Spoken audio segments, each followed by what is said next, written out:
Welcome to the show. It's Rick and Sasha with George Wilbon, our guest, Byron Allen. Yeah. Byron, welcome to the show, man. Congratulations on all your success, dude. I mean, you know, I remember I would watch your shows in the middle of the night. I said, I don't know what he's up to. You're the one. I had one viewer. You were it. No, you had two. Two. Yeah. All right. I mean, literally, those shows would come on at like 3 o'clock in the like morning. early in the morning, man. Yeah, somebody was awake. You? No, a lot more people were awake than you may think. You know, I started the company 27 years ago from my dining room table. Wow. And I did it as a special. I interviewed 6 funny friends, and I said, you know, I want to interview you for this special. And I thought this is really a lot of fun. I'm going to make it a weekly 1-hour show. Mhm. And I sat at my dining room table. And I called all 1,300 television stations and asked them to carry the show for free. Wow. On what's known as a barter basis, where there's 14 minutes of commercial time. I will keep 7 minutes of that commercial time and sell my 7 minutes to national advertisers. You local television station, you keep 7 minutes and you sell your 7 minutes to local advertisers. I'll sell mine to national advertisers. So I'll sell my 7 minutes to Pepsi and McDonald's and General Motors and Chrysler and Johnson & Johnson and Procter & Gamble. You local television station, you sell your 7 minutes to local car dealers and banks and supermarkets. And that's how you'll make your money. That's how I'll make my money. And it's one of the hardest things I've ever done, because I sat at my dining room table 27 years ago from sun up to sundown, 7 days a week. And 5 days a week of those were calling the TV stations. And literally they said no 40 to 50 times each. And after working through about 50,000 no's, I was able to achieve approximately 150 yeses. And that was my lineup. And that took a year of my life of sitting there at my dining room table, smiling and dialing and smiling and pursuing that goal, pursuing that vision of putting together a lineup of TV stations, a TV station in every market in this beautiful country of ours, to be the lineup for the show. And it was really one of the hardest things I've ever done. And unfortunately, there was a company named Tribune, and Tribune said, if you get 75% of the country to carry your television show, your once a week TV show where you're interviewing all of these movie stars talking about their latest movie, we will give you an advance of $400,000 to produce the show, and we will sell your advertising time for you, your 7 minutes per week, 14 30-second spots per week. Wow. And I did that. I got to 85-90% of the country after a year of smiling and dialing, and then Tribune said, no, we're not going to sell time. We changed our mind. And we're not going to give you a $400,000 advance. And I said, wow, I'm not going to take a year of my life and call these television stations and tell them I'm not going to be there with the show that I had promised them. And so I said, no, I'm going to go forward. And I didn't have 2 nickels to rub together or a window to throw a pot out of. So I went forward, and I went forward with nothing at my dining room table. And that triggered a lot of stressful events, we'll say. Right. There were days I didn't eat because I had to pay for the tape stock. I had to pay to rent the camera, the sound person. I had to pay for editing. I had to pay to satellite the show to 150 stations. So there were days I didn't eat. There were days that they turned off my phone. There were days that, and I would not pay my mortgage, and I would float it, and I would pay it on the 89th day. And I would pay it on the 89th day because on the 90th day, it would go to another person who was very aggressive and would look to kick me out on the streets. So I would float my mortgage so I could pay for tape and pay the cameraman, pay the sound man. And I just kept smiling and dialing. And finally, I was able to learn how to sell my own advertising time. And I sat with all the heads of the movie studios. And I said, look, I'm having on all your movie stars. I'm having on Tom Hanks and Tom Cruise and Denzel Washington and Halle Berry. And I'm promoting your movies and I'm showing your clips, your trailers. why don't you guys spend 200 million to 600 million each telling people to go see movies. Why don't you spend a little bit with me so I can be there to support you? Because I'm a 1 hour commercial for you. And they said, you're right. And I signed up all the movie studios. And I had an epiphany, which was, it's not about me, it's about them. What's my value add? I was able to say to the movie studios, I'm helping you sell movie tickets. That's right. Then I went on the road and I sat down with all the car companies and all the soft drink companies and all the fast food companies and all the pharmaceutical companies, all the packaged goods companies. And I just stayed on the road and I just met with anybody that would meet with me. And I'd just be in the lobby. Who could I meet with? And I was able to sign up a lot of advertisers. And I just kept putting on one show, another show, another show, another show, another show. Next thing you know, I had one of the largest privately held television libraries and television companies in the world, because I know smiling and dialing 27 years ago. Man, I'm just sitting up here like, come on, yeah. Wow. You know what you're doing is what a lot of local personalities should do. Television, radio. I mean, you were doing the hell before Tom Joyner really became a syndicated host. I love Tom. I was working with Tom in Chicago. I was the young kid working at nighttime, and I remember when Tom took off to go syndicated, then Doug Banks followed him. All the while I helped Tom get his syndicated TV show. I don't know if you remember, Tom had a syndicated TV show. Of course. I remember that. So Ebony Jet Showcase or something like that? Ebony Jet, that's right. So my first NATPE television convention was in January of 81, and I was 19 years old. Wow. And I was about to turn 20. It was in January. My birthday's in April. And I've gone every year since. And I got to know all the people who own and operate television stations. And I introduced Tom to some folks to syndicate his show, because I said to them, you need to know John H. Johnson. John H. Johnson's one of my heroes. And it's one of the greatest business books of all time, his autobiography, Succeeding Against the Odds, the John H. Johnson story. And I introduced John H. Johnson to syndicators, and the syndicators rolled out his show. Wow. And that's how we got it going. But I did that with Tom, and I love Tom. He's one of my favorite human beings on the planet. And I say to everybody, black or white, you've got to study John H. Johnson, because John H. Johnson really had it hard, right? I mean, for me, it was challenging at the time, calling all these TV stations and getting all these no's and outsmarting these general managers of these TV stations who didn't want to talk to me because they were just sick of my voice and they wouldn't take my calls. And I had to come up with clever ways to get back in the room back on the phone with them. So like I knew like a general manager of a TV station always takes a phone call from the newsroom. So when I would call the general manager and I go, yes, can I speak to Bob? And the general man and the secretary go, who is this? I go, this is Byron. Bob's not available. Right? I say, okay, all right, okay. So then, so I called the TV station back and I say, can I talk to the newsroom? And then they put me through to the newsroom. They go, newsroom? And I go, oh, newsroom. I didn't mean to talk to you. Can you connect me to the general manager?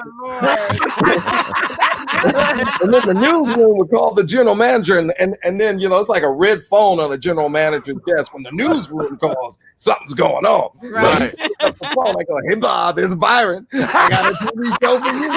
Let's do it. And they were like, oh my God, this man is never gonna go away. Let me give him this television time period, right? Wow. So, but John H. Johnson, and some of those things I learned reading about John in his book.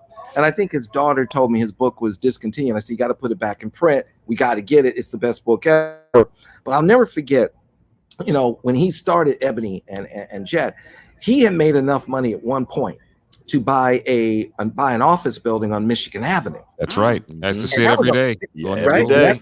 And that was a big deal to buy. That was a big deal to buy a building on Michigan Avenue, especially Black people, right? Yes. So he goes to buy the building. He drives there in his custom-made suit because he's successful at this point, and his Rolls Royce, and he goes to look at the building. And this white man tells him, "Get out of here! Get out of here!" right? Now, John H. Johnson could have been defeated at that moment, Right. but he got in his Rolls Royce, drove back to his office, and he hired a white lawyer. And he said, I need you to go and buy this building for me in a blind trust. And then after you buy the building, you flip it to me. Yeah. Right? So the white lawyer calls up this white guy who owns and controls the building. And he says, is that building still for sale? And the white owner said, yeah, it's still for sale. He goes, you wouldn't believe it. This inn tried to come in here and buy it. Wow. He goes, yeah, he's like, yeah. He goes, so listen up. He goes, I'm gonna send my maintenance guy to take a look at the building. He said, send him on through. So John H. Johnson parked his Rolls Royce around the corner, got out of his Rolls Royce in his custom-made suit, and he went to the back of his Rolls Royce trunk, went to the trunk and put on a pair of overalls. Wow. And dressed up like a maintenance worker. Wow. Walked around the corner into the front of the building and inspected the building. Got back in his Rolls Royce, took off his maintenance outfit, got back in his Rolls Royce, went to his office and said, close escrow. What? Oh my God. So he buys the building in a trust, and then a day later flipped it to John H. Johnson. And that's how we got our first office building on Michigan Avenue. Wow. That is an incredible story. And by the way, that's just one of 1,000. Wow. And what he had to do as a Black entrepreneur in this country to succeed. Yeah. And you know, Byron, as a kid, George and I were from Chicago. For me, driving down Lakeshore Drive rather, and peering over to see that Ebony Jet building, I had no idea that was Black owned. In my mind, I thought we made it. Right. Absolutely. That's right. Not up on the building, right? And what that does for the psychology of young Black kids, when you're driving down and you see a brand up there on that building next to all these other brands, the Hilton or whatever it is, it validates you. Yeah. And it's such a powerful move. It's interesting that you say that, because the diligence has to be there. Being a stand-up comic, and I've been a fan of yours since you was doing stand-up comedy and followed your career since that time.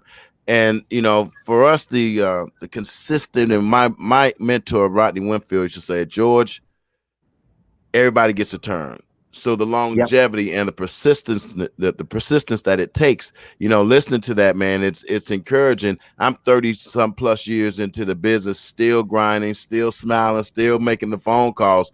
But to hear some of these stories, they really are encouraging. And I hope that, you can get more comics like myself and younger comics to hear these type of stories, man, because it's encouraging and it's empowering to us, especially in a day like the way we are in life right now. Yeah. Well, the reason I created Comics Unleashed is because, we as comedians, we were having a tough time getting on some of these talk shows at the time.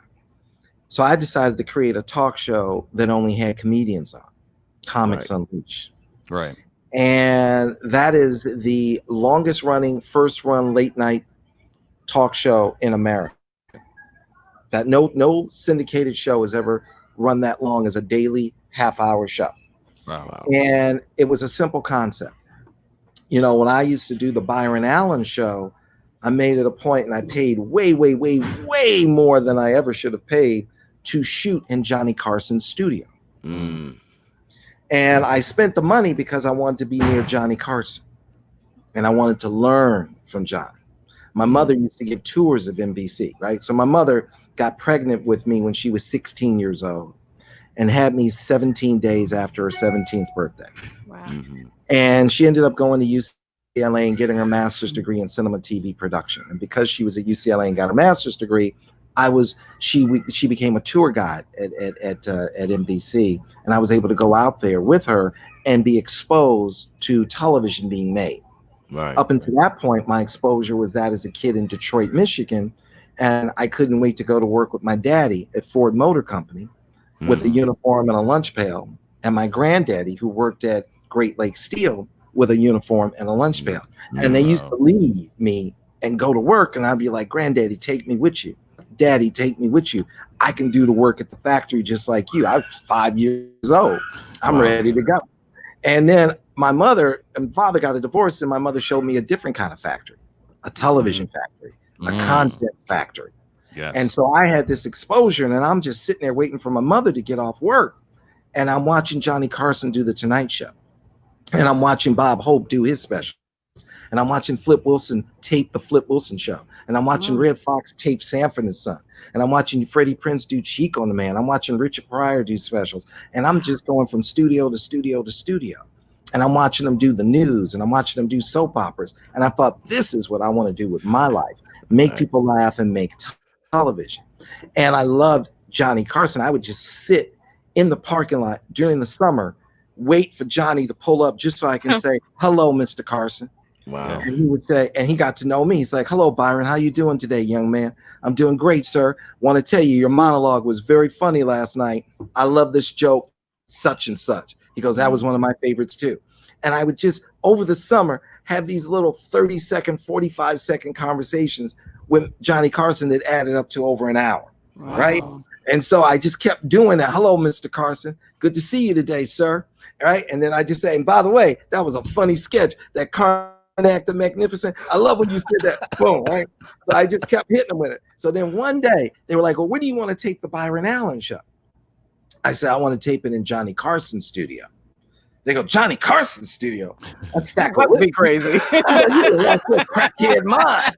You gonna lose your mind like this? What's crazy, man? Yeah. So I said, well, listen, Mr. Carson, he pulls onto the lot every day at 2:30 like clockwork. Like you could set your watch and you could look at your watch. It'll say 2:30. You'll look up and his white Corvette will be turning onto the lot. And he'll be pulling into his parking space number 1, Johnny Carson, right? I said, then he goes in, he tapes the show at 5:30. I mean, 5:30, you'll hear dun dun dun, and he'll tape at 5:30. That show will stop taping at 6:30, and Johnny Carson will be back in his car at 7 o'clock, driving to Malibu on the dot, okay? And at his dining room table, it's at 8, okay? Wow. I said, listen, Friday night when he's done, he's off the lot at 7, we could strike his set, put in my set on a Saturday. I'll knock out 2 shows on a Sunday. Put it back. I'll put his set on a Monday, and he won't even know it's been moved when he comes back on Tuesday. Wow. And I said, and they go, why you want Johnny Carson's studio, right? I didn't want to say, I didn't tell him the entire reason. Well, I said, listen, Johnny, his studio was built by Bob Hope. And what Bob Hope did is he normally, like a TV studio, it would be a bit of a pit, and you would walk out and you would look down at the people at the pit. And so your eyes would always look closed, even though the camera is straight ahead, but you're looking down at the people because most people, especially comedians, play to the people. So you're looking down at the people sitting in a pit. But Bob Hope had built the first and only stadium seating in a television studio. Wow. And it forced you to look up and open your eyes. Wow. And I need that, right? I know, right? I need to look up and open up my eyes a little bit so people know I'm not asleep. So I want to be in the studio that Bob Hope built, that Johnny Carson uses and Bob Hope uses for his specials. They said, oh, that makes sense. I get it. Comedians want to look up. Boom. They said that we're going to ask Johnny Carson if we can strike his set. I said, well, do me a favor. Don't ask Johnny Carson if you can strike his set. Ask Mr. Carson, can Byron Allen Ooh. your studio on the weekend? Oh, Right. wow. Say Byron Allen. He knows Byron. So he said, say Byron Allen. They said, okay, we will say Byron Allen would like to use your studio on the weekend because it was built for comedians like us. Wow. Right? So then they called me back. They go, wow, you won't believe this. We asked him if Byron Allen could use his studio? He said, absolutely. And tell that young man I said hello. Man. Wow. Right? I know you felt something. I know them white boys are like, who in the hell is this Negro? Like, how does he know this Negro? How does he know him? Right? So then they were like, well, where do you want to park? They go, they go, Johnny Carson has space number 1. They go, You know what? You know where? And I go, no. I said, I don't want space number 2. They go, you don't want space number 2? You don't want to park right next to Johnny Carson? I go, no. I said, I want space number 3. Space number 3. They go, space number 3? I go, yeah. I said, there was a local news reporter, David Horowitz, and he had a great segment on the local news called Fight Back with David Horowitz, where he would catch people ripping off consumers. Really great guy. Really loved him. He was a really nice guy. Mm-hmm. I said, Johnny has a white Corvette. And at the time, my car was black. And I said, I am not putting my black car next to his white Corvette. And I accidentally opened the door and I nicked his white Corvette. With your black paint? With my black paint. So I said, I'm not interested in parking space number 2. He can give, I said, give that to David Horowitz. Let him do He's it. in 3. And then ask David Horowitz if I can get space number 3. Because if I nick his gold Mercedes, he had a gold Mercedes with my little black paint, I can work that out with David Horowitz, but there is no working it out with Johnny Carson. So I pull up and they put me in space number 3. And I remember I pulled up and David Horowitz just pulling into space number 2. And he's like, Byron, you're the greatest guy in the world. I heard you told everybody I must have space number 2 next to Johnny. And I go, yeah, man, you deserve it. You are the king. I said, forget Johnny Carson. Next year, you get space number 1, David Horowitz. And I know my place. I'm getting in line. I'm 3. Number 3. You 2, Johnny's 1, and you're going to be 1. Okay, just hang in there. Wow. Great story. And then I got to talk to Johnny, right? So I got to talk to Johnny, and I'd say, Mr. Carson, did you see my show this weekend? Or did you check it out? Blah, blah. I remember he was saying to me, pull back, just be yourself. The television's the most powerful medium out there. People know who you are. They like you. You're very likable. Just be yourself. And he goes, and just remember, the first half hour of my show is a comedy show. And the second half is when I interview celebrities. So he goes, in the first half hour, you just be funny. I was doing a 1-hour show. He goes, you just be funny. And then he goes, and when you bring these celebrities on, don't say anything. Don't lean in unless they're bombing. Then you lean in to help them out a little bit. And then when he said that to me, I thought, yeah, the first half hour of the Tonight Show is a comedy show. And that's when I created Comics Unleashed. And I just said, you know what? I'm only going to do a half hour. And the whole half hour is going to be a comedy show. And forget interviewing celebrities talking about their latest movies. And that was it. That's how that came about, talking to Johnny Carson in the parking lot while we were pulling up coincidentally at the same time. To have our little conversations. That's awesome, man. You're just dropping jewels just all the while. All the while. You're sitting there.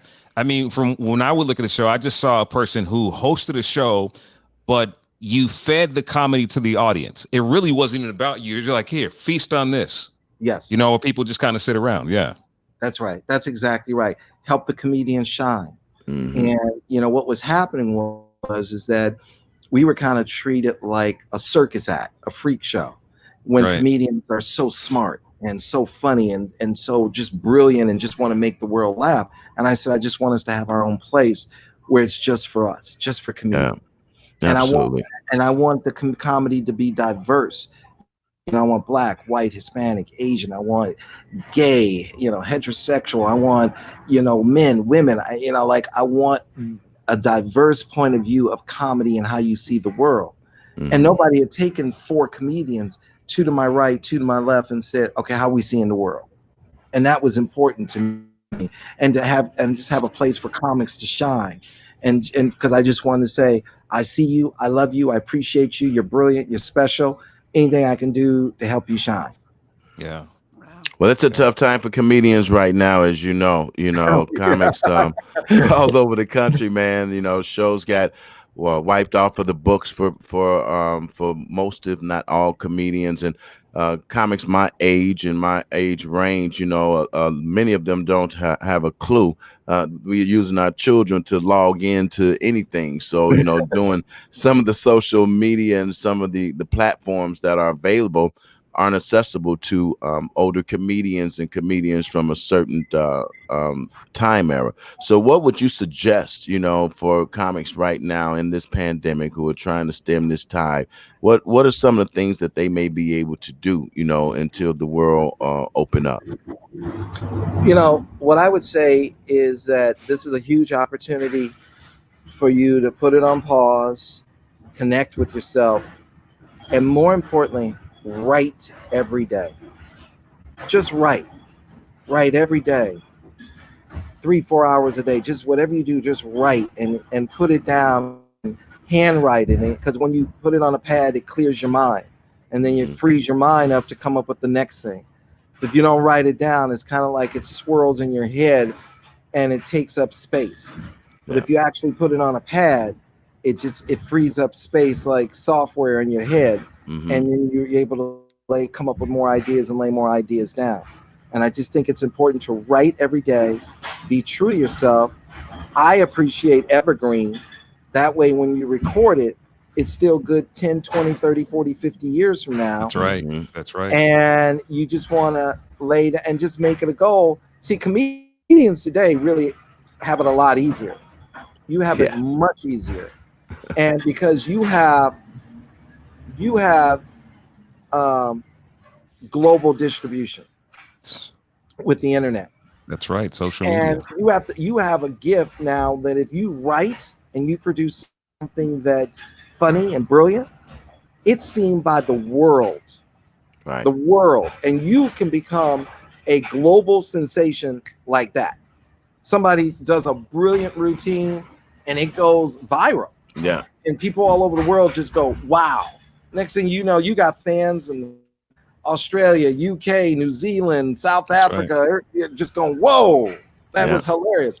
And I would say write and record and put it on the World Wide Web. You're going to have a following. And when you have a following, that's all that matters. Because it's not about Hollywood, it's about the people. That's right.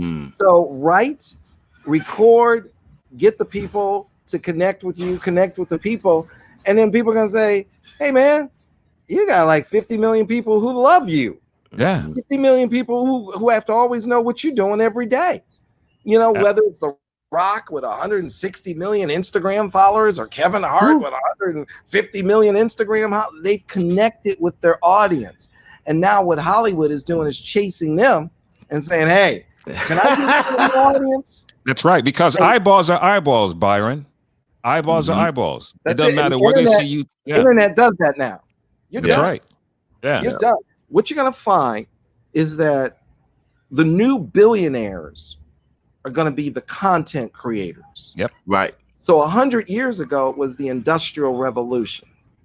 And it was gas and oil that fueled that. And it was the people who made gas, oil, steel, rubber, plastic, blah, blah. And today, 100 years later, it's the digital revolution. And what's fueling that? The new gas and oil, content. Content Absolutely. is King Kong. Content is king. Kong. It's King Kong. King Kong, baby. It's King Kong. And what you're going to see, you're going to see like a 19-year-old write a book about being a teenager and get 10 million downloads at $20 each. That's going to happen all the time. Yeah. You're going to see a comedian go and record a half an hour and put it up on the internet. People are going to go bananas. And the next thing you know, they're selling out 20,000 seat arenas. That's how it goes. Yep. That's how it goes. I had a guy come on Comics Unleashed, Mike Marino. And Mike Marino did a routine about the first Italian president. Hilarious.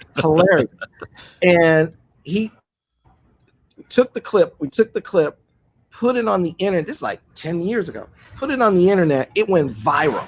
Millions and millions of people viewed it. Right. Next thing you know, Mike Marino's headlining in Atlantic City, selling out. And Mike's great. I love him. But that's what happens. Like my kids, they love Corden. Nobody's James Corden. Nobody's been up to my house at 12:30 to watch James Corden on CBS. Right. Karaoke on YouTube. Yeah. Right. Absolutely. Get enough of it. That's right. Yeah. And they're in love with him. Yeah. So it doesn't matter that it aired at 12:30 at night originally. It only matters that it's on YouTube or Instagram or whatever the platform is, and those kids get exposed to it. My kids are in love with Corden. That's right. Yeah. That's evergreen. People see it forever. Funny, you do something funny and put it on that digital platform. Yeah. Literally, there are 4 billion connected devices. Over 4 billion. Yeah. Think about that. Over 4 billion. So 10% connect with you, that's 400 million. Yeah. 1% connect with you, that's 40 million. If you have 40 million people dialed into you every day, you hot. Yeah. You hot. You hot. Come on, man. Byron, through your journey, when was the moment that you was like, damn, I made it? I made it. Because it's different for everybody. When was it for you? You know, that's a great question. You know, I don't know if you, in my wiring, I don't know if you ever feel like you've made it. Right? It's a journey. You love what you do, and you're always setting new goals, which is important. I'm fortunate in that I probably made it when I discovered what I wanted to do with my life. That's a big deal, right? That is a big deal. I haven't had a job since I was 12 years old, and I had a paper route, and I quit my paper route. I was getting half a penny a paper. I had to throw 2 newspapers to make a penny, and I was throwing the Los Angeles Herald-Examiner. And I sold my first joke to Jimmy J.J. Walker on Good Times for $25, and I haven't worked since. Wow. And I was on his writing staff when I was 14. Yeah. And I was 14 riding alongside a very young David Letterman, who had just driven out from Indianapolis in a red pickup truck because he wasn't sure he was going to make it. He wanted to be able to drive home. Jay Leno, who was sleeping in his car. Yeah. And these guys, you know, I learned how to write jokes in Jimmy Walker's living room. Wow. And Wayne Klein, and who went on to write for Jay Leno, and you know, David Stein, and you know, these guys were, you know, amazing writers, amazing. They went on to write, you know, Marty Nadler. They went on to write and produce Laverne and Shirley and Happy Days and Mr. Belvedere. And these were all young guys in their 20s, and I was 14, and we're sitting there writing jokes. I think that's when I made it, when I knew what I wanted to do with my life, and I love what I do. If you love what you do, and you're doing what you love, you're gonna have everything you want and then some. Yeah. You know, I felt that about you, and you know, reading, you know, I saw something that said, you won't be satisfied until you acquire a CNN or something like that, and you will one day. Right. Yeah. And still you won't stop though, because for you, that's just not enough. It is. It's really about, it's a game. It's like a game. You love it. You know, I look at I look at myself like an athlete. Right. You want to play the game all the time. You love the game. So it's a game. And also you want to set an example. Absolutely. You know, when I was a kid in Detroit, my mother and my grandmother used to put me and my uncle, who's really like my brother, he's only 4 years older than me, and used to put us in the car and say, let's go drive and see where the rich white people live. So we used to get in the back of the car like, yeah, let's go see where the rich white people live. And you would go in Detroit in these areas, and you'd like, oh my God, that's where the Ford family lives. That's Ford. And that's where the Dodge family lives, and all these industrial families that made plastic and rubber and steel with mega mansions that went far beyond where your eye could see. And then one day they said, and that's where Berry Gordy lives. Berry Gordy. Wow. Woo! I was born in 1961 in Detroit, Michigan. And Motown is lighting the planet up. And Berry Gordy is a god in Detroit. And I'm like, that's where Berry Gordy lives? Like, it changed my perception. Like, Berry Gordy lives next door to these rich white people like this? Wow. Is this legal? What year did you buy his house? I'm like, And by the way, they were like, yeah, Barry Gordy, he has a bowling alley in there and he's got an indoor swimming pool. I go, an indoor swimming pool? Now, keep in mind, we had to walk to the community center for like 30 minutes and stand in line for 30 minutes to jump in a pool full of pee. I mean, that's like, that was my reality. I'm like, what do you mean? He got his whole swimming pool in his house. What is going on here? My mind was all just could not comprehend what was being said to me. And I thought, this is it. I see myself differently. Like, Barry Gordy, I can do that. Okay, got you, Barry Gordy. Thank you, baby. And that changed my perspective, how I saw myself. And Barry Gordy, I love, he and I become friends. And I'm so honored. And we chat. And I remember you bought his house. No. I'm out of this place. Well, you live next door. that was back in the No, not next door. Two houses over, the third house. Bought the community. Yeah, exactly. So, and Barry said, look, seeing Joe Louis in the ring changed his perspective of himself. Right. He saw himself as a champion.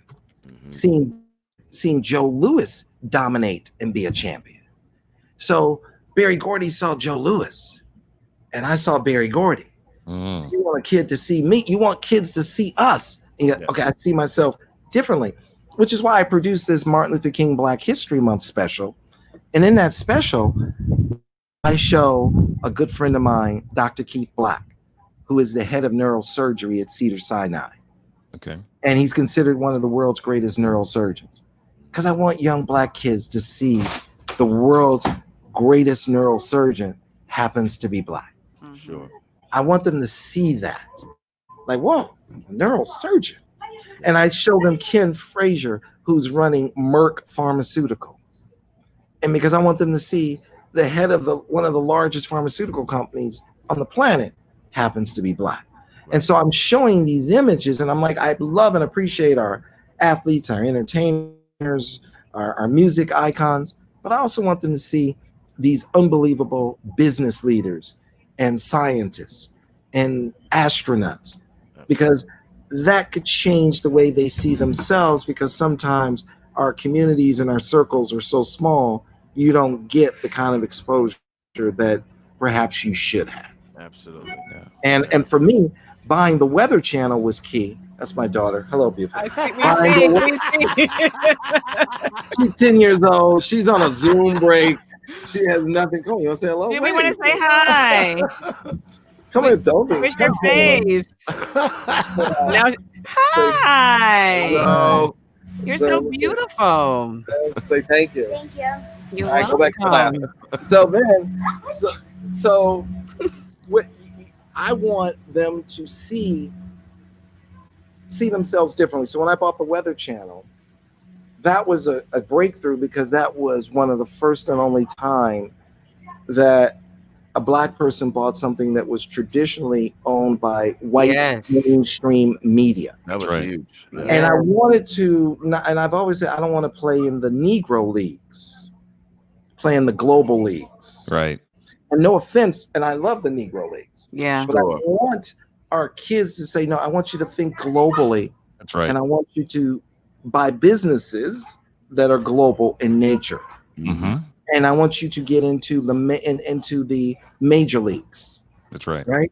So there is nothing wrong with what I call the Negro leagues, but just know you also have available to you the global leagues. Sure. That's and right. So it was the very first time we had seen an African American buy mainstream, usually white-owned media platforms, whether it's the Weather Channel, or unfortunately, I'm the only owner, Black, of major, big four network affiliates: ABC, NBC, CBS, Fox affiliates around the country.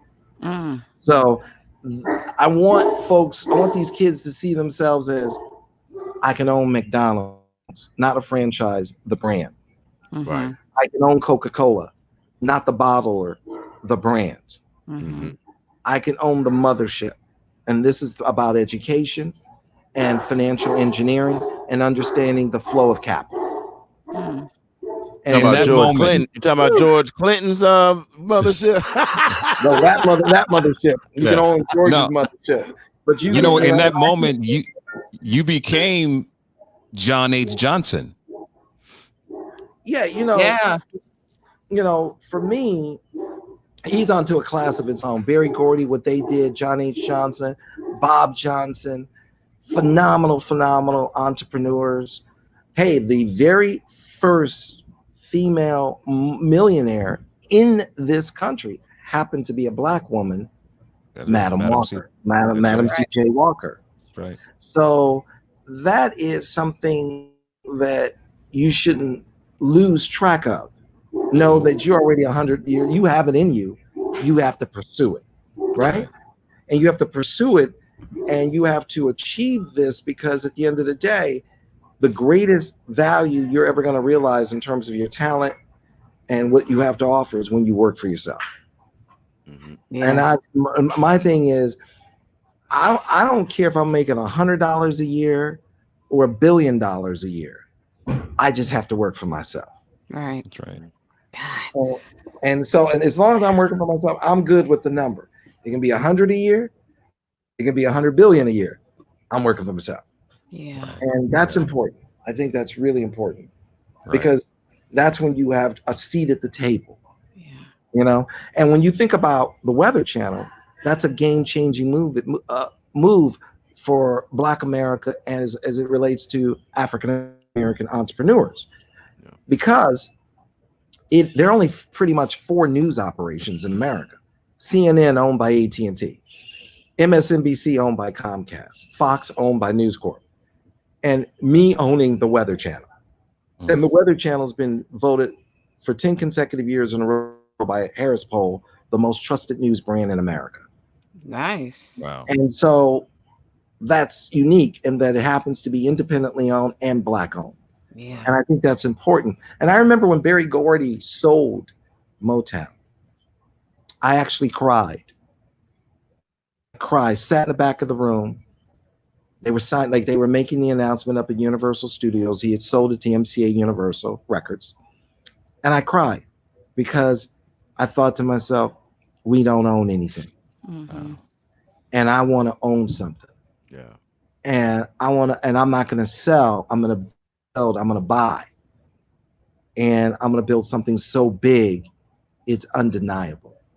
And I want it to shine for America to love and appreciate, and for Black America to love and appreciate, as a symbol of this is what we can do. And we can own and operate globally. Right. Wow. So it isn't about just the money. It's about the game. And the money is the way you keep score. Yeah. That's right. And then they can't deny what you're doing. Right. And you know what?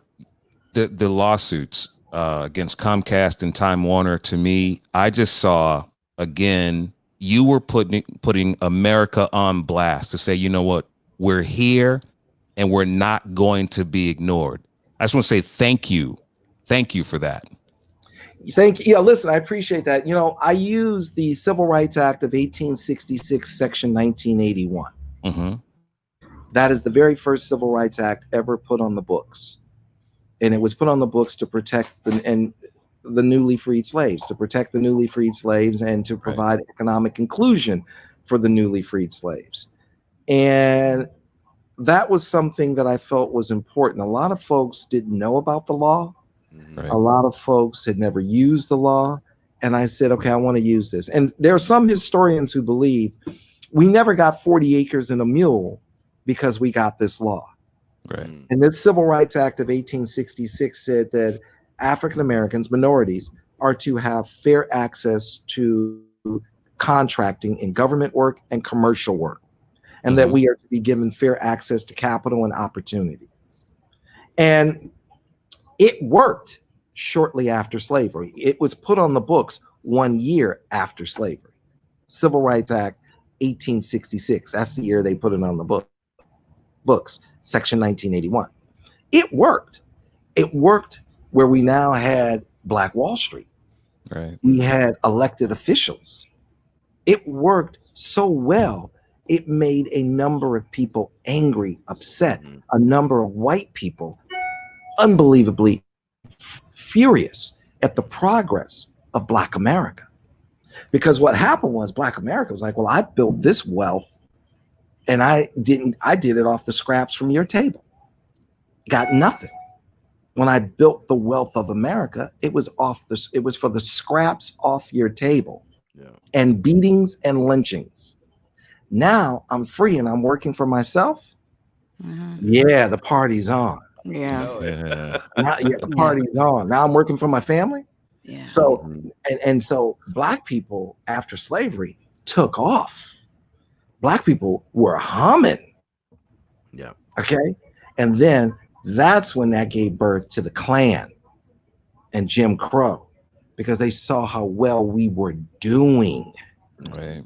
And then they said, okay, now we need to bomb their towns and destroy their towns, Wall Street. We need to murder them. We need to lynch them. We need to incarcerate them. We need to change the laws so they can't vote, because they saw how fast we were growing economically. Right. And Even that is what gave birth to the KKK and Jim Crow. Yeah. And Coretta Scott King was a friend of mine. She said, look, Byron, as Black people, we had 4 major challenges. Number 1, end slavery.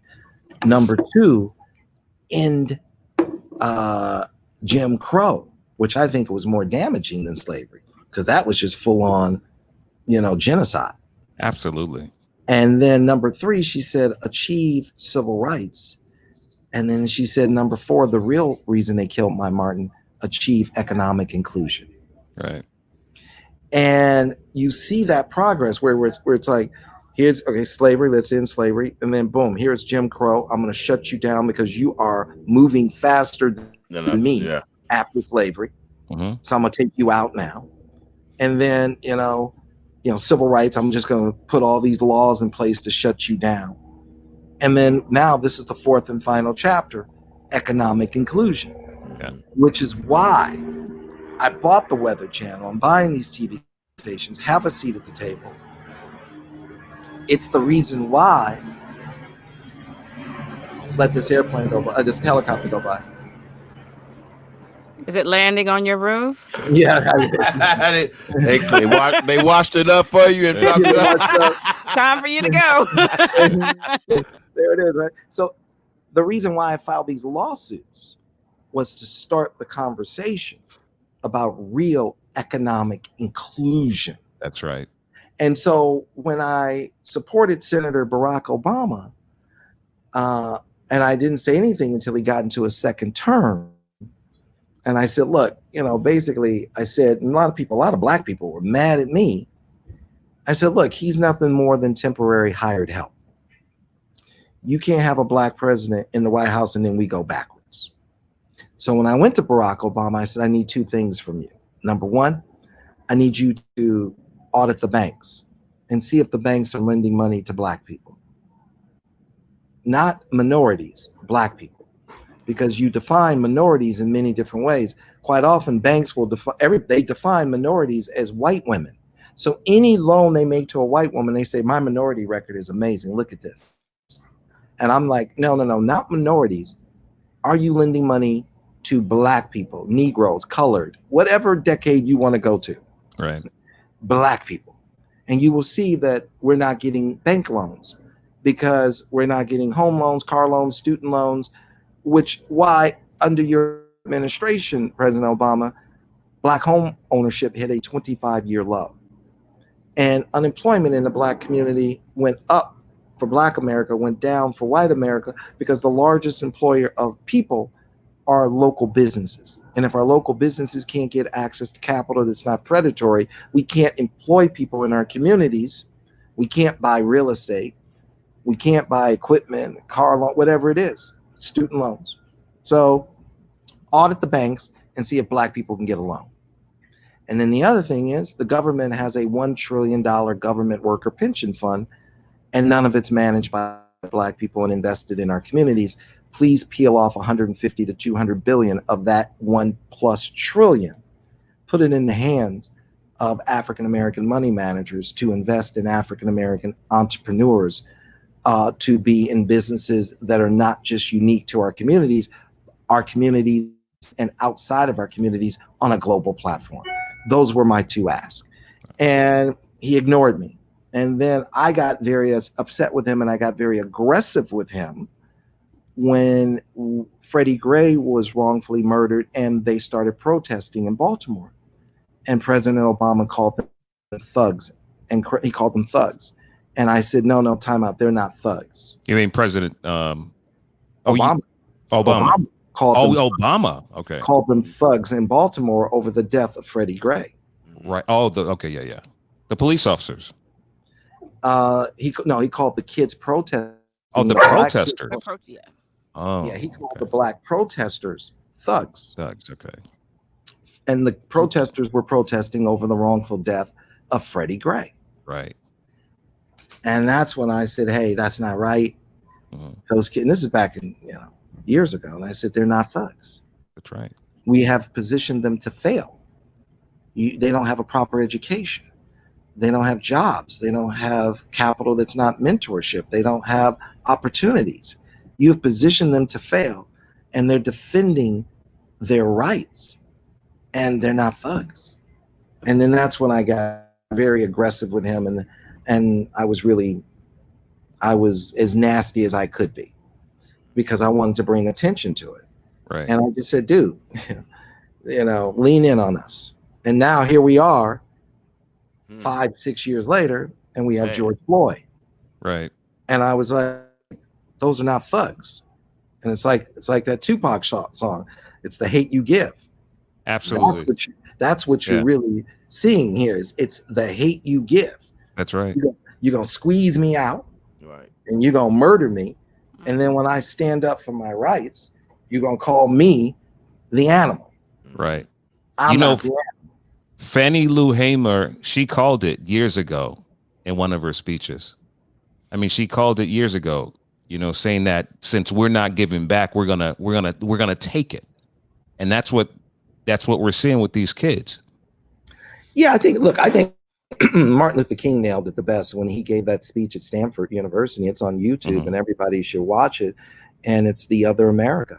And he said in that speech, there are two Americas. One America has opportunity and access to capital and education and jobs and mentorship, and the other America doesn't. And two Americas will not survive. We have two Americas, and only one America will survive. And we must have one America. And that's really what's going on. You're watching what Martin Luther King taught us and shared with us over a half a century ago. Right. Two Americas won't work. And that's what you're seeing. And what happens is that we're not able to compete as a country globally, because now we've moved into this two Americas. You have half the women in this country living at or below the poverty line. If the mothers fail, so will the children. That's right. Can't have a bottom where you can't have a scenario where there is no bottom. We have a lot we need to do as a country. I think healthcare should absolutely be just your birthright. You should never worry about healthcare from being a human being. Not only in this country, I don't think anybody should be worrying about healthcare on this planet. That's right. Especially, and let alone this country, supposedly the wealthiest, most progressive country out there, which I believe. I think every American should have access to an education, all the way through whatever level of college you want. You want a PhD? Send us the bill. Because your intellectual capital is our intellectual capital, and you make us stronger as a nation. And we don't have enough intellectual capital to compete globally. China has over 40+ million kids, or millions of kids mastering STEM, science, technology, engineering, and mathematics. And everybody knows whoever has the intellectual capital will end up with the capital. So we have to develop a lot more intellectual capital much faster than any of our foreign competitors. And we're not doing it. And I think that every American should have access to capital that's not predatory. I mean, the first 15, 20 years of my business, I couldn't get an investor or a bank loan. I own my company 100%, not because I had planned to do that, but because no one ever offered to back me or be my partner And I only had access to what was known as factors. I would take the world's greatest receivables, I would take General Motors and Procter and Gamble to factors. And because they take 90 to 120 days to pay you, because they have to go through their processes, I couldn't afford to wait that long. And so there were people who would say, I'll take that invoice today and charge me 26%. That's right. The miracle of my company is not that I started it and it's gotten to this level. The miracle is that I did it with no investors, no access to bank loans, and I had to use predatory lenders, factors, charging 26% interest on the world's greatest receivables. At one point, I had billed over $500 million in receivables from the biggest advertisers in the world, Coca-Cola, McDonald's, Johnson & Johnson, and not one penny of it ever went bad or defaulted. Not one penny out of over $500 million. Wow. But yet I was paying 26% interest. 26%. With points and fees. I've always said that institutionalized racism made me unstoppable. Because I'm the guy you may go to the gym and I had to figure out how to bench press 5,000 pounds. And quite often you sent my white counterpart to the same gym and said, you're good. You only have to bench press 50 pounds. Right. And when we got into some serious trouble, a lot of my white counterparts weren't prepared for it because they had only been bench pressing 50 pounds. 50 pounds. Right. And you made me unstoppable because you made me go into the gym every day and bench press 5,000 pounds. That's right. So your institutionalized racism in a sick way made me really, really strong. Yeah. And for that, I'm not mad at you. Right. I'm not angry. I'm not bitter about it. It's like a recipe. I needed the guidance. I needed the support, but I also needed the resistance. And the combination of all of that is what equals my success. Wow. I needed that. Wow. Because I watched a lot of my white contemporaries not get enough resistance. Right. To no fault of their own. It was just handed to them. Wow. And when it got a little windy, they went right over. They fold. Just bam, just straight like, what's up, man? Yeah. And so I think that's something that we have to now take this moment with this Black Lives Matter movement, and we have to make sure it doesn't turn into a donation movement where you donate to Black people to eliminate your white guilt. Because donations are not sustainable. We as Americans, we donate about $300 billion a year. That's how big that bucket is. But we invest over 70 trillion. Black people, you want to be in that sea of capital that's 70 trillion and not that bucket of guilt of donation that's only 300 billion. It's not enough. Right. And you have to say, look, I'm not looking for a handout. I'm looking for a hand in partnership. And where we're really partners and it's long-term and it's sustainable. That's where, because the donations, they'll make a donation. So I gave my $1 million. We good with Black people. I'm not that guy.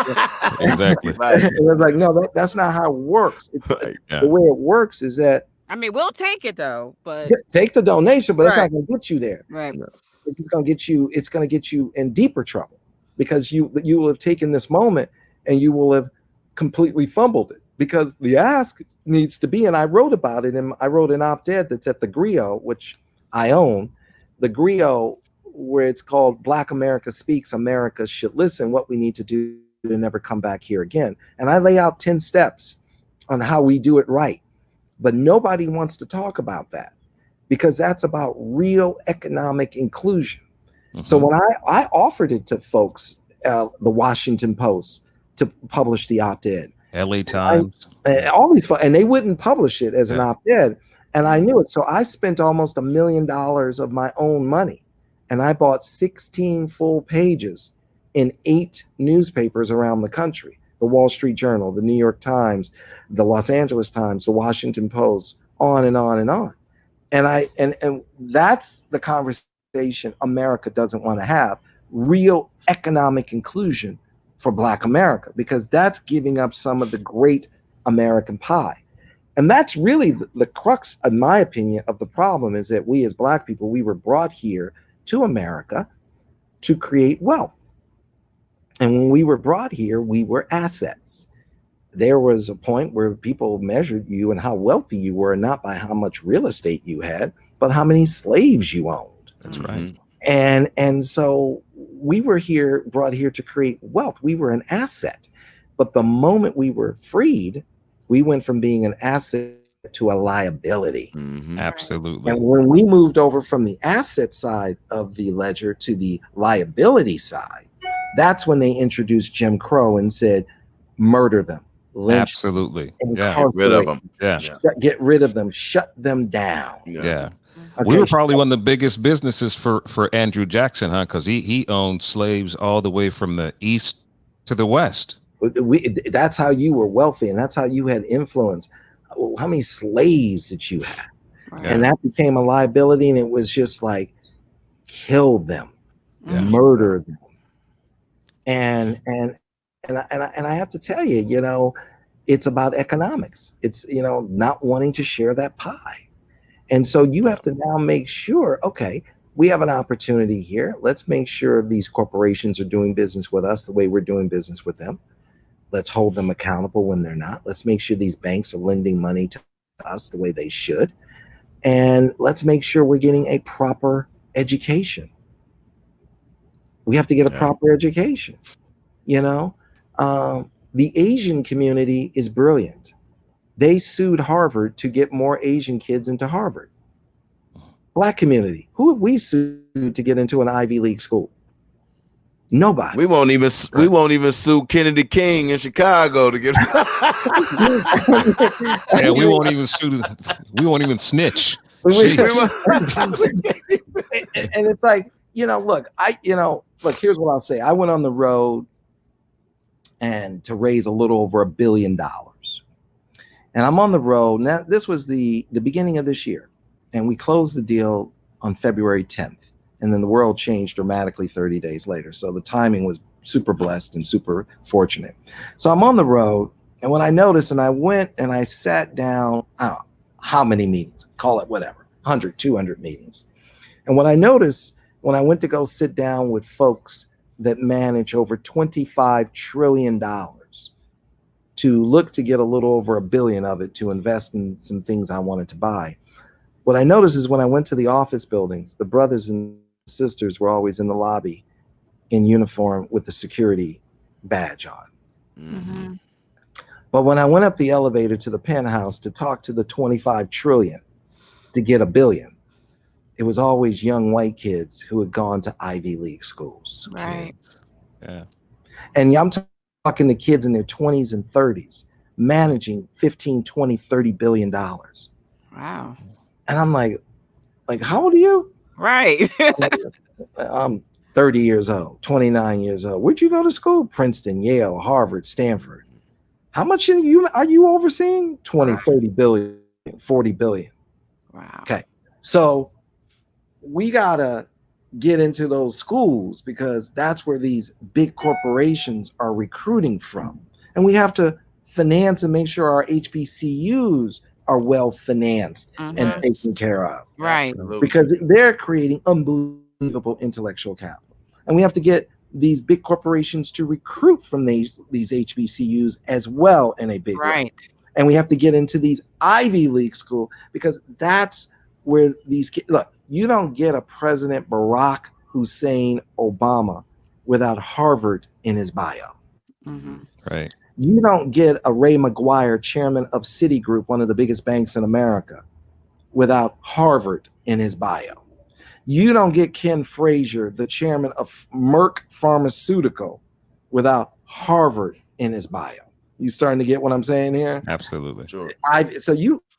We gotta say, look, if we are 14% of the population in America, we can't be 1% or 2% of these Ivy League schools in America. That's right.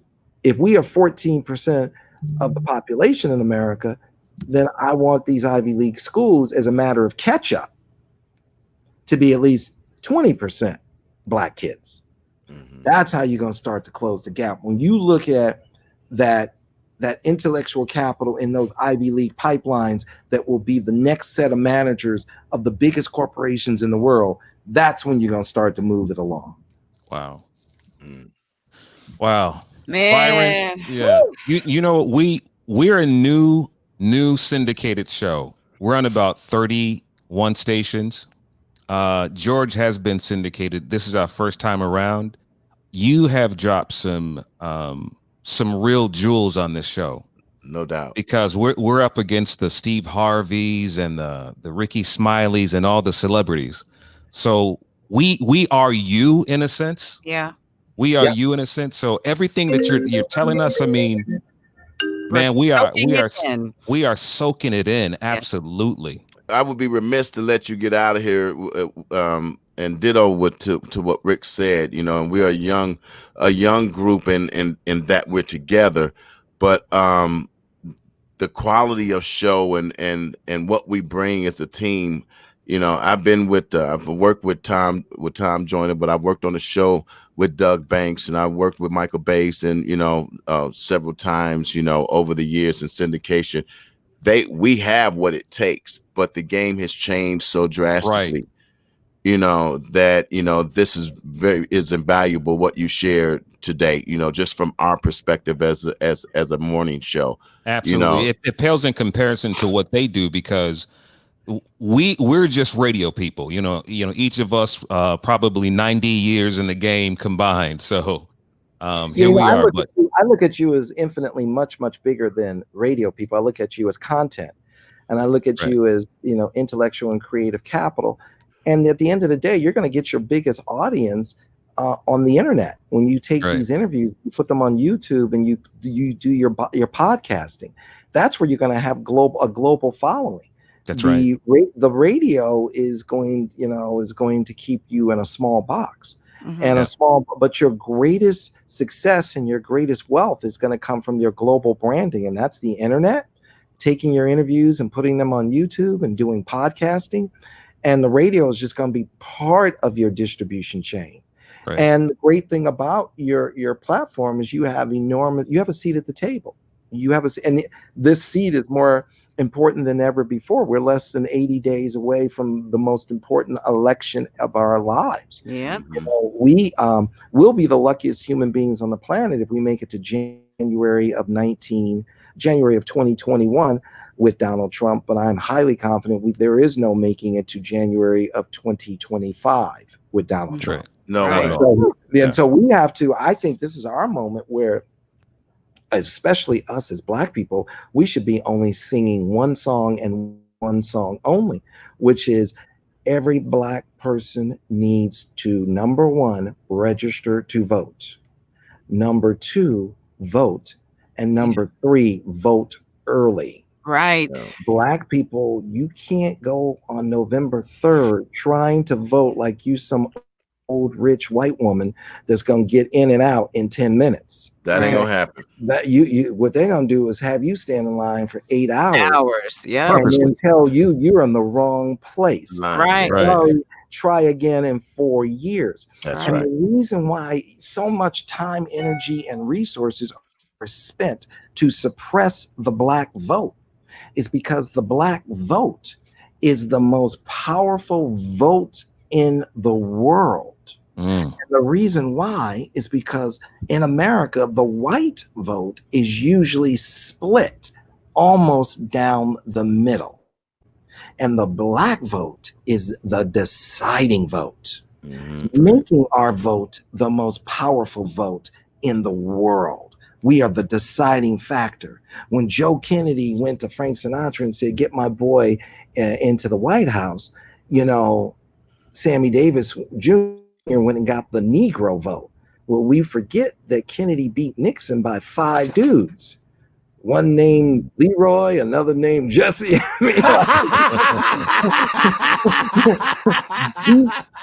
Can't beat Nixon by 5. It was such a narrow margin. Yeah. If you subtract the Negro vote in that election, you don't have Kennedy. And we've been the most powerful vote since we've been given that vote. That's so when we vote, we get a President Barack Hussein Obama. When we don't vote, you lose an opportunity like a Hillary Clinton and you get a Donald Trump. That's right. So we all have to understand we are extremely powerful. Your vote is controlling what happens throughout the rest of the world. Black people, click your heels 3 times, you're already running things. Right. So you need to, number 1, register. Number 2, vote. And number 3, vote early. Right. And then if you do that, no one can ever mess with you because they know your vote is so powerful and you can run them out of office. The other thing we have to do, Black and Latino people, we have to participate in the census because that will control what happens with the flow of over $1.5 trillion, $1.5 trillion. The flow of that capital will be determined by the census, which is why Trump has tried to shut it down 2 months early because he doesn't want to properly count Black and Latino people. So that impacts our schools, our hospitals. That impacts so much. It just pulls wealth right out of our community, resources right out of our community. And we have to play the game smart. We're going to participate in the census. We're going to vote. And we're going to hold politicians accountable because they're nothing more than temporary hired help. And if they don't carry out our agenda of protecting our interests and making sure we have true fair economic inclusion and safety and civil rights, then we don't need you and we will replace you with someone who is carrying out our agenda. Wow. That's what we have to be disciplined as Black people. Wow. You know what? When we get Biden and Harris in office, I'm going to run your campaign for president the next time, okay? What I'm so hoping is that, we all lean in, even if it's $5. I don't want you to just vote Black America. Brace yourself. Even if it's $5, $10, I think it's important to donate to Biden and Harris because I think it's important for them to know we put money behind what we believe in. There's a great book that everybody in America should read and Black people should memorize. It's called Dark Money. And it's dark money, and it's about these white billionaires who are throwing money around to control politics and telling politicians what to do, and quite often it's against us. So we have to understand that flow of capital and how they're using it against us, and how we have to say, look, my $10, my $20 means a lot. The one thing about President Obama, yes, I love him. I love this brother. I'm so proud of him. I am really proud of him. And when I went at him, it was just to make him be better and do better by us, but never lost any love for him, nothing but love for him. But not only would he go down as the first Black president, truth of the matter is when they look back 100 years from now, they're going to say he was the first internet president because the average donation for him was $80. And he was able to raise over $1 billion. And the Republicans usually raised over $1 billion, but not the Democrats. But because of the internet, he had access to capital. And I think it's important that we lean in 5, 10, whatever bucks, $20 to Biden and Harris to make sure they have more than enough money to win this race, because we have to show America that our vote is powerful, our money is powerful, and you have to take your knee off our neck or we will take you out of power. Absolutely. Byron Allen, thank you for dropping those jewels, man. Thank you for the evergreen. Thank you for the evergreen. You can use it anywhere, right? Anytime. So before we get out of here, check out the griot. Check out the griot and check out the essay. Check out the op-ed I wrote. Black America Speaks, America Should Listen. What we need to do to never come back here again, because those are the steps. And thank you, Dr. Martin Luther King, for your unbelievable vision and leadership. You still continue today. And I love and appreciate you and continued success. And remember, you're global. Thank you so much. We appreciate you. Oh, man, thank you. Thank you. Enjoy your journey. Thank you. Okay. Thank you. Thank you. Bye-bye. Okay.